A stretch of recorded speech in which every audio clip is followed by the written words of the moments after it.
Hello students, मैं doctor Anupreeta Mishra. आप Anupreeta Mishra electrical engineering के चैनल पर इलेक्ट्रिकल मशीन्स में 3 फेज इंडक्शन मोटर में स्पीड कंट्रोल पढ़ रहे हैं। और स्पीड कंट्रोल में भी मैं आपको पोल चेंजिंग टेक्निक समझा रही हूँ, जिसमें कॉन्सिक्वेंट पोल टेक्निक मैं अभी एक्सप्लेन कर रही हूँ पिछले 2 वीडियोस से।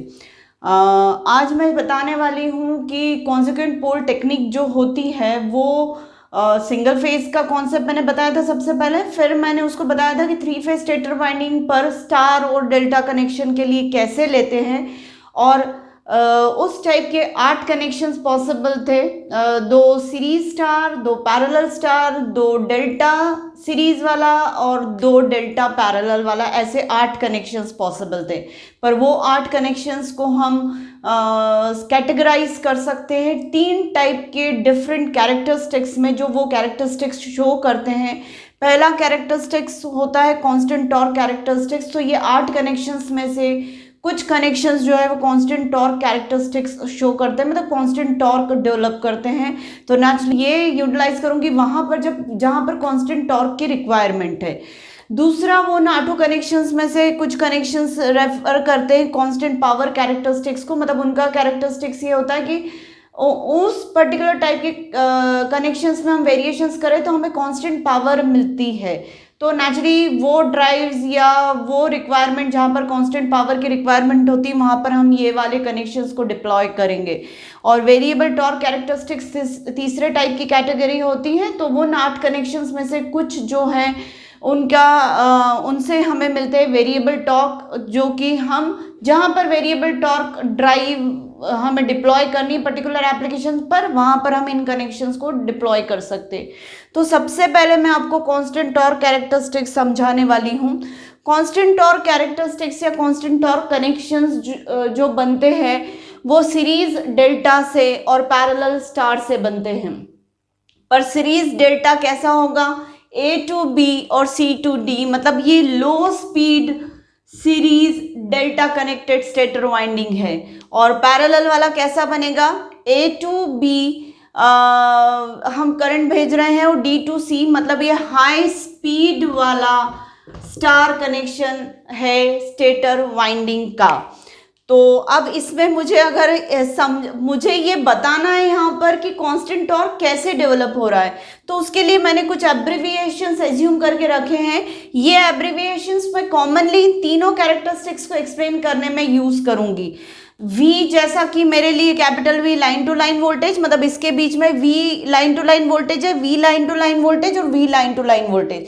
यहाँ भी RY के बीच में V वोल्टेज है, RB के बीच में भी, और YB के बीच में भी V लाइन वोल्टेज है। और साथ में I करंट जो बह रहा है वो रेटेड करंट है एक कॉइल का, मतलब ये 2 कॉइल्स है तो इसमें से भी I करंट बहेगा, इसमें से भी I करंट बहेगा, इसमें से भी I करंट बहेगा, इसमें से भी I करंट बहेगा। इस तरीके से रेटेड कॉइल करंट जो है वो I मानकर चल रही हूँ। यहाँ पर मैं 2 इफिशियंसीज भी लेकर चल रही हूँ। एक लो स्पीड कनेक्शन से रिलेटेड इफिशियंसी ईटा L लेकर चल रही हूँ, और हाई स्पीड से रिलेटेड मैं इफिशियंसी ईटा H लेकर चल रही हूँ।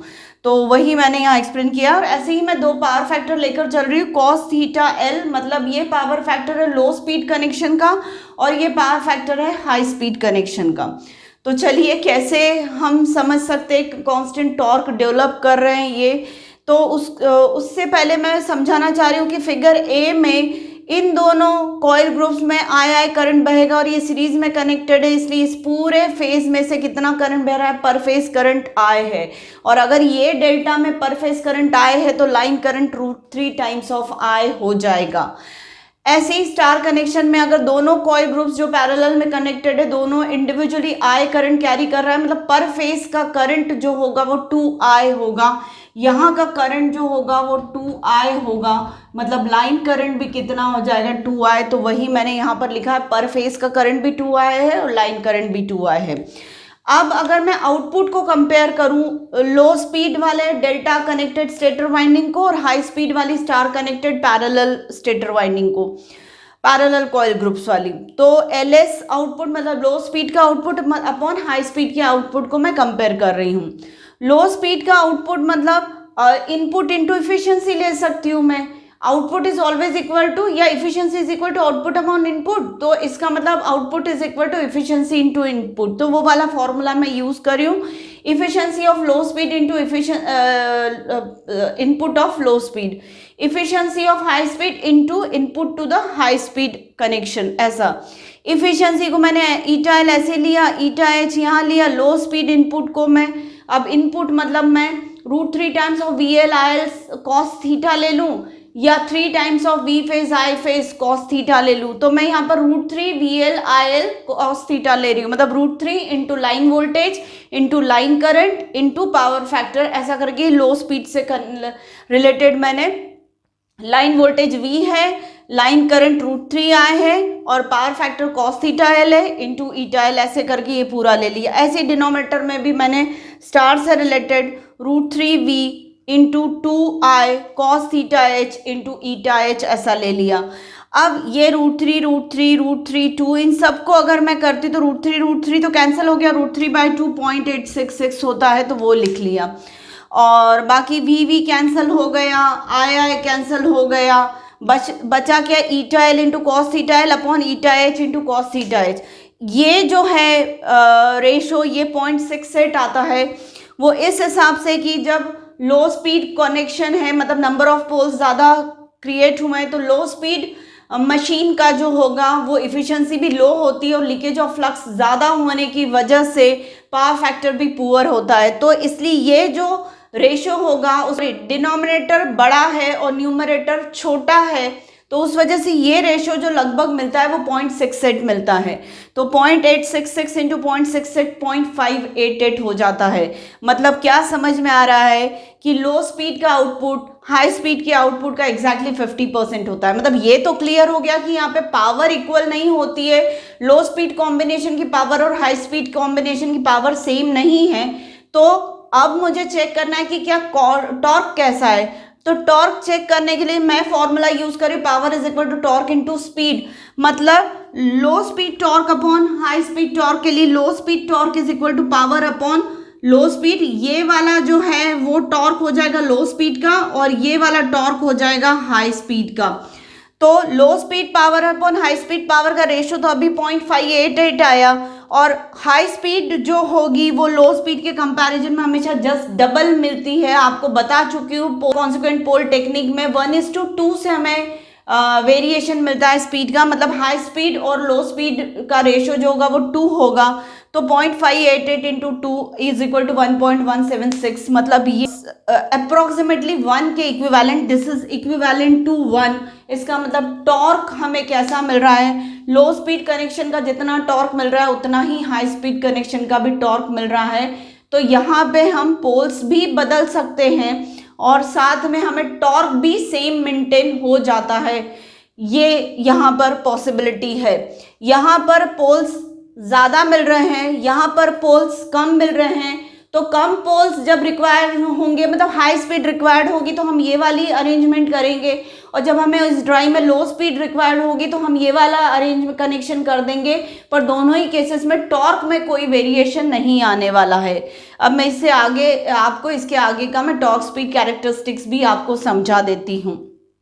तो चलिए मैं यहाँ पर आपको टॉर्क स्पीड कैरेक्टरिस्टिक्स बता देती हूँ। जब लो स्पीड अरेंजमेंट थी तब नंबर ऑफ पोल्स ज़्यादा थे, और ये वो वाली अरेंजमेंट है जिसमें delta connected series connected coil groups थे स्टेटर वाइंडिंग में, तो हमें ज़्यादा just double number of poles मिल रहे थे। और ये वाला जो था ये हाई स्पीड वाला, मतलब parallel connected star connected winding से यहाँ पे, और पैरेलली कॉइल ग्रुप्स कनेक्टेड है, और ये हाई स्पीड अरेंजमेंट है। तो उस केस में हमारा टॉर्क स्पीड कैरेक्टरिस्टिक्स ये है। और साथ में ये अगर मेरा लोड टॉर्क रिक्वायरमेंट है तो ये ऑपरेटिंग पॉइंट मिलेगा कब, जब हाई स्पीड कनेक्शन हमने करके रखा हुआ है, और जब लो स्पीड कनेक्शन करेंगे तो हमें ये वाली ऑपरेटिंग स्पीड मिलेगी, मतलब हाई स्पीड पर N1 मिलेगा और लो स्पीड पर ड्राइव ऑपरेट करेगी N2 स्पीड पर। तो और देखिए दोनों केस में जो मैंने ये वाला आपको बताया ये रिप्रेजेंट कर रहा है कि हमें कांस्टेंट टॉर्क, मैक्सिमम टॉर्क मिलेगा P नंबर ऑफ पोल्स की केस में, मतलब हाई स्पीड स्टेटर वाइंडिंग की केस में, और लो स्पीड स्टेटर वाइंडिंग मतलब 2p पोल्स जनरेट होते हैं उस केस में भी। तो इस तरीके से आप कांस्टेंट टॉर्क कनेक्शन समझ सकते हैं एक delta series connected coil groups के साथ, डेल्टा कनेक्टेड स्टेटर वाइंडिंग, और similarly star connected stator winding with parallelly connected coil groups के साथ। तो मैंने यहाँ पर सारी चीज़ें आपको एक्सप्लेन करी कि कैसे कांस्टेंट टॉर्क जनरेट होता है और पावर कैसे डिफर करती है दोनों कनेक्शंस में, और साथ में मैंने इसका आपको टॉर्क स्पीड कैरेक्टरिस्टिक्स भी बता दिया है। आपको ये भी पता होना चाहिए कि इस टाइप के स्टेटर वाइंडिंग कनेक्शंस वाले इंडक्शन मोटर्स कहाँ यूटिलाइज होती है। तो बेटा वहाँ पर यूटिलाइज होती है जहाँ पर फ्रिक्शन डोमिनेटिंग होता है, और ये जनरली यूज होता है कंप्रेसर्स में और रेसिप्रोकेटिंग पंप्स में। बेटा ये इतना डेप्थ में बीटेक में नहीं पूछा जाता, पर एमटेक पॉइंट ऑफ व्यू से या आप अगर रिसर्च के लिए आगे जाते हैं तो ये सारी चीज़ें रिक्वायर्ड रहती है। और अगर कहीं इंटरव्यू क्वेश्चन में इससे रिलेटेड आपको क्वेश्चन पूछा जाता, पूछते ही हैं, या कहीं पर डिप्लोमा वाले स्टूडेंट्स को भी जहाँ पर एक्चुअल उनको मशीन्स के साथ काम करना पड़ता है, वहाँ पर भी ये चीज़ उनको पूछी जा सकती है। तो डिफरेंट एंट्रेंस एग्जाम्स में भी पूछी जा सकती है। नेक्स्ट वीडियो में मैं आपको कांस्टेंट पावर कनेक्शन समझाऊंगी। बेटा छोटा छोटा टॉपिक लेके मैं इसलिए आगे बढ़ती हूँ कि एक साथ एक वीडियो में बहुत सारा कंटेंट ना पढ़ना पड़े, आप धीरे धीरे आपकी ग्रास्पिंग हो और चीज़ें क्लियर होती चली जाए। तो सर्टनली नेक्स्ट वीडियो में मैं हुआ तो कांस्टेंट पावर कनेक्शन के साथ आपको वेरिएबल टॉर्क ड्राइव का कैरेक्टरिस्टिक्स कैसे अचीव होता है वो भी मैं समझा दूंगी, दोनों एक साथ ले लूंगी। तो उम्मीद है आपको मेरा एक्सप्लेनेशन समझ में आया होगा। तो प्लीज़ मेरे आज के वीडियो को लाइक कर दीजिए, मेरे चैनल को सब्सक्राइब करिए और ज़्यादा से ज़्यादा मेरे वीडियोस से फ़ायदा उठा के अपनी एग्ज़ाम्स को बहुत अच्छे से क्लियर करिए और बहुत अच्छे मार्क्स लाइए। Thank you.